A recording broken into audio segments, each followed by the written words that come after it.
warahmatullahi wabarakatuh. Salam sejahtera bagi kita semua. Salam Om Swastiastu, Namo Buddhaya, dan salam kebajikan. Oke teman-teman, pada sesi ini kita akan belajar tentang manajemen data atribut. Namun, terlebih dahulu kita harus memahami sebenarnya apa sih data atribut itu. Data atribut merupakan informasi individual yang melekat pada setiap data vektor. Sekali lagi saya tekankan di sini, data atribut ini merupakan informasi individual yang melekat pada setiap data vektor. Nah, ini terlihat pada gambar ya.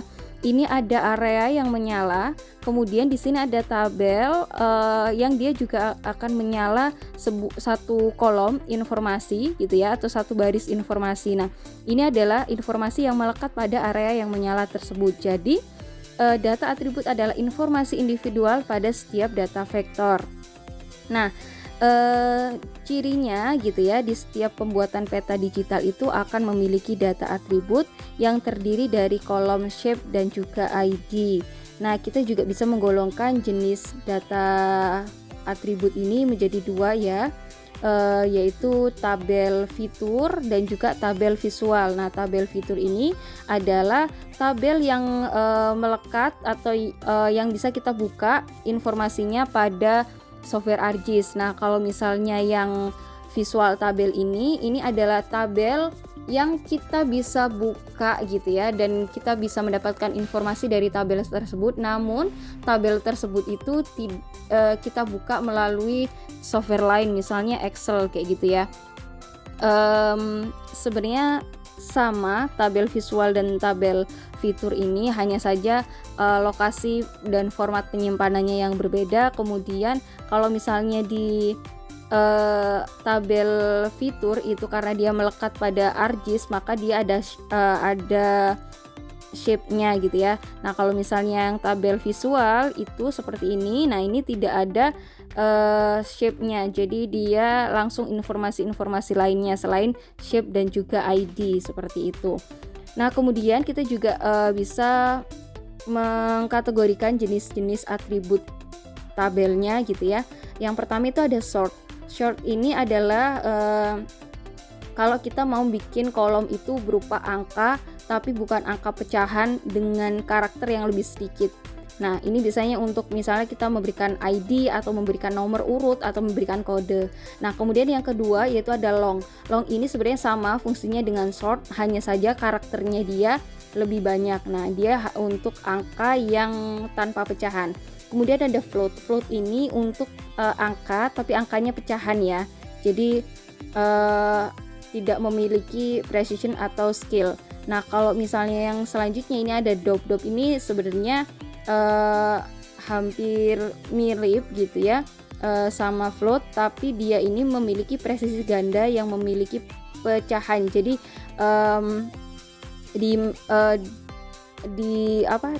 desimalnya itu lebih banyak gitu ya. Misalnya ini untuk angka rupiah kayak gitu, atau untuk luasan yang memiliki koma yang belakangnya lebih banyak. Nah, kemudian selanjutnya yang kelima itu ada jenis teks. Teks ini untuk karakter huruf ya.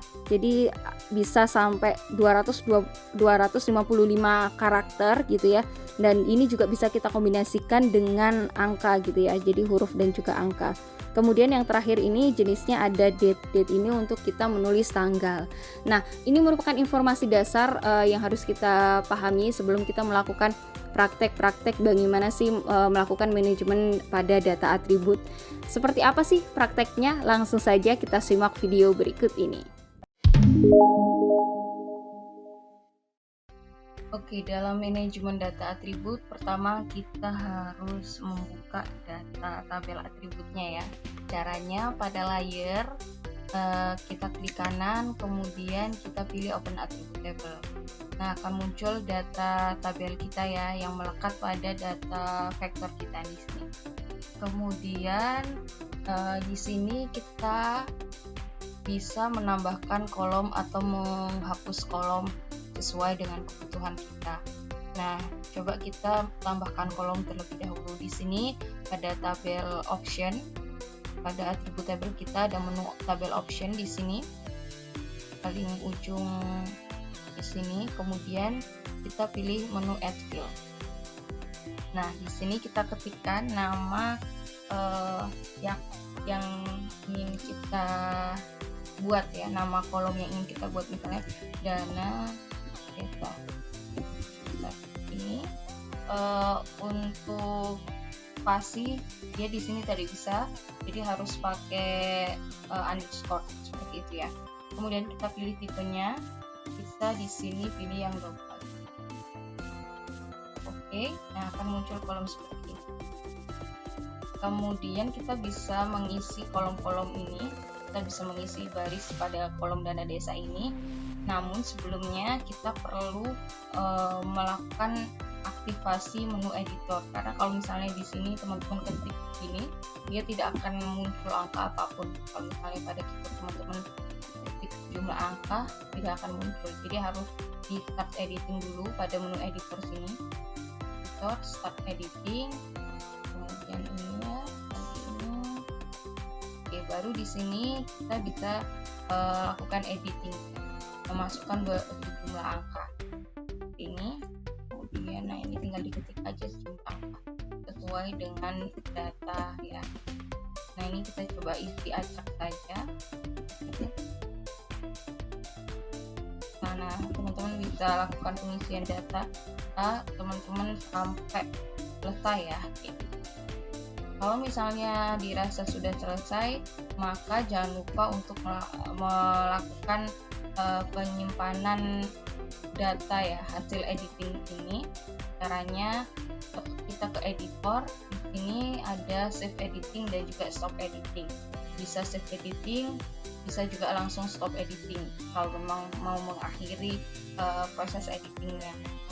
Pada saat stop editing akan muncul pemberitahuan untuk konfirmasi ya, apakah kita mau menyimpannya atau tidak. Nah, kalau memang belum disimpan, kita pilih yes saja menyimpan seperti ini. Kemudian kita juga bisa melakukan perhitungan-perhitungan secara otomatis sebenarnya pada beberapa hal ya, misalnya menghitung luas, menghitung pusat koordinat X dan Y-nya, kita bisa lakukan secara otomatis. Lebih dahulu kita buat kolomnya ya, kita add fill, di sini kita pilih luas. Nah, kemudian oke, akan muncul kolom luas seperti ini.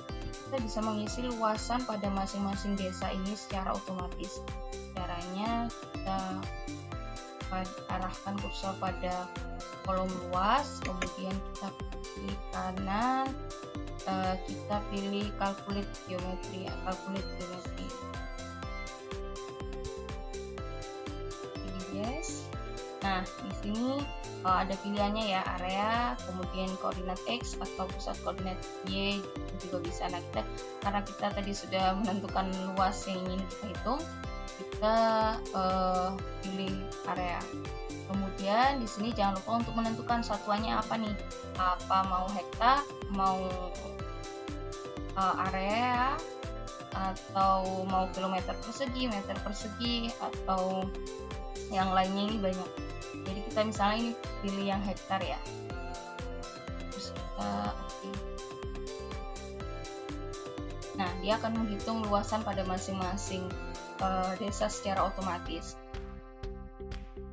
Selain itu juga kita bisa misalnya melakukan perhitungan-perhitungan matematika ya, misalnya ditambah, dikurang, dibagi, atau dikali secara otomatis juga. Kita di sini perlu menambahkan kolom baru lagi, misalnya ini fill, terus dana desa dibagi dengan luas ya, jadi dana luas. Nah kemudian kita pilih yang double, oke. Nah ini akan muncul kolom baru, kita bisa melakukan perhitungan secara otomatis ya, dengan cara fill calculate di sini. Oke, kita pilih yes. Nah akan muncul kotak dialog seperti ini, kita tentukan fungsi di dalamnya. Tadi kan kita sudah menentukan ya, jadi dana desa dibagi dengan luasannya. Jadi kita pilih yang dana desa, kemudian dibagi dengan luas. Oke. Nah, dia akan menghitung secara otomatis ya. Hasilnya dana desa dibagi dengan luas dengan dana desa pada masing-masing desa dibagi dengan luas untuk masing-masing desa. Nah, dia bisa menghitung secara otomatis seperti ini. Bisa juga tadi kalau misalnya dana desa dikalikan dengan luas, dana desa dikalikan dengan dengan luas atau dibagi atau dikurangi itu bisa. Jadi tinggal dipilih saja menunya tadi. Kita juga bisa sebenarnya menggabungkan informasi misalnya nama desa dengan nama kecamatan. Nah, ini kan kolomnya sendiri-sendiri. Nah, kita bisa menggabungkan jadi satu. Kita coba ya. Di sini add-in dulu desa dan kecamatan. Desa, kecamatan. Misalnya. Kita pilih yang teks ya, karena bukan angka, jadi kita pilih yang teks. Ini misalnya kita buat sampai 100 ya. Oke. Kecamatan. Misalnya seperti ini, terus kita lakukan pengisian secara otomatis pada file kalkulator. Nah, kita masukkan rumusnya karena tadi kita ingin menggabungkan keterangan desa dan kecamatan menjadi satu, maka kita pilih yang desa dan kecamatan, dan kita kasih ini ya pembatasnya underscore itu, dan kecamatan. Seperti ini kita pilih OK. Nah, dia akan menggabungkan keterangan desa dan juga kecamatannya jadi satu seperti ini dalam satu kolom.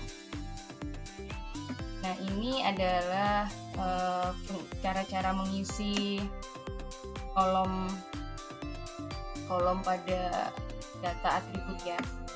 Kemudian kita juga sebenarnya bisa melakukan mengurutkan data dari yang terkecil sampai ke yang terbesar atau dari yang terbesar sampai ke yang terkecil. Misalnya pada kolom luas ini kita mau mengurutkan dari yang terkecil sampai yang terbesar, kita bisa klik di sini ada sort ascending untuk yang dari terkecil sampai terbesar atau dari A sampai Z. Kita klik saja, nah dia akan mengurutkan secara otomatis seperti ini ya. Misalnya kalau dari yang terbesar hingga terkecil kita pakai sort descending, nah dia di sini akan mengurutkan dari yang terbesar sampai terkecil. Begitupun juga pada misalnya di sini nama desa ya, kita mengurutkan dari yang A sampai Z, kita pilih yang sort descending. Kemudian kalau misalnya mau dibalik dari Z ke A, kita bisa sort descending. Kemudian kalau misalnya beberapa informasi di sini sudah tidak dibutuhkan, kita juga bisa menghapus kolom-kolomnya. Misalnya mau menghapus kolom ini, kolom dana dan luas, kita bisa tinggal delete aja. Ini pilih klik kanan, terus dia di sini ada delete field atau delete kolom. Pasti akan dikonfirmasi ya apakah memang benar-benar mau menghapus kolom tersebut atau enggak. Nah, kalau memang ingin menghapusnya, kita pilih yang yes. Kemudian ini juga misalnya kita hapus, kita delete. Sebenarnya fungsi-fungsi sebagian fungsi pada atribut table sini itu sama dengan ini ya yang ada di Excel seperti itu. Mau mengurutkan data, mau menjumlahkan, menambah, mengurang seperti itu. Nah, kemudian kita juga bisa menggabungkan data kolom yang ada di Excel dengan data kolom yang ada di sini, yang ada di tabel visual, tabel fitur ini ya, digabungkan dengan tabel visual. Nah, di sini pada tabel option kita itu ada pilihan untuk join data, yaitu di sini join and relate. Kita pilih yang join. Kalau misalnya kita mau gabungkan data, kita pilih yang join di sini. Nah, kita tentukan dulu di mana data yang akan kita gabungkan gitu ya. Kita pilih di sini. Oke. Di sini. Nah, misalnya saya mau menggabungkan dengan data sini, data Desa Belitung. Kemudian ini kita pilih yang batas ini ya, yang sheet desa ini ya. Kemudian kita coba add di sini, kita pilih di sini desa. Nah, dia di sini juga akan langsung muncul ya, karena di sana ada nama kolom desa dengan desa. Jadi dia langsung bisa mendeteksi kalau misalnya yang jadi pengaitnya untuk mencocokkan kolom yang ada di tabel fitur dan juga kolom-kolom yang ada di tabel visual, dia langsung mendeteksi sendiri desa. Kemudian kalau sudah ditentukan kolom yang sama pada tabel keduanya, tabel fitur maupun tabel visual, kita pilih OK. Nah, di sini akan muncul ya data-data yang ada di kolom yang ada di Excel-nya atau di tabel visualnya. Kemudian, nah ini ada beberapa yang num seperti ini. Kalau ada yang num seperti ini, berarti memang dia yang ada 00 seperti ini, dia itu kemungkinan datanya itu pada data atribut yang ada di ArcGIS-nya atau fitur tabelnya, dia itu ada nama desanya, tapi pada kolom Excel-nya itu dia tidak ada nama desa tersebut, sehingga dia tidak terbaca di sini, jadinya 00 seperti ini. Nah, kita bisa misalnya seperti ini, kita bisa lakukan cek ya, nama desanya biasanya ada yang tidak sesuai begitu, antara biasanya ngetiknya nggak sesuai atau memang data tersebut tidak ada gitu. Nah, kalau misalnya ini seperti ini, kita perlu recheck kembali data kita. Jadi kita bisa remove dulu datanya dengan cara di tabel option join and relate-nya tadi kita pilih yang remove desanya ini ya. Kemudian kita coba kalau sekarang di join lagi, kita tentukan lagi ya. Nah, sekarang pilih yang Deskel. Oke, kita tentukan ya desa, ini juga desa, kemudian oke. Nah, di sini, nah kalau misalnya masih ada, memang kemungkinan datanya ada yang nggak lengkap ya. Oke, harus dicek kembali datanya nanti. Oke. Nah, selanjutnya kita ingin melakukan, misalnya kita punya data desa satu provinsi ya, satu kabupaten misalnya. Nah, tapi kita hanya sebenarnya data yang kita butuhkan itu hanya satu kecamatan tertentu. Nah, kita bisa memilihnya dengan cara seperti ini. Nah, ini kita pilih select by attribute. Nah, di sini kita nggak butuh semua datanya nih, kita butuh cuma data kecamatan, satu kecamatan aja nih misalnya. Jadi kita bisa di sini select atribut, terus kecamatan kita pilih di sini sama dengan get unique value. Jadi untuk menampilkan data kecamatan ya, kecamatan apa saja yang ada pada data keseluruhan kita. Nah, di sini kita pilih yang Badau misalnya. display. Nah, dia akan menyoroti data satu kecamatan Badau ya. Nah, dia akan nyala seperti ini. Ini data satu kecamatan Badau, terus di sini dia juga nyala ya. Nah, di sini ada show select. Nah, di sini dia akan memunculkan data yang di kecamatan Badau seperti itu. Nah, ini kita nanti bisa simpan sendiri untuk menghasilkan SHP baru yang khusus untuk desa yang ada di kecamatan Badau. Caranya di sini ada layar, kita pilih data, ekspor data. Nah, kemudian kita tentukan output penyimpanannya, misalnya di data tadi ya, kecamatan Badau.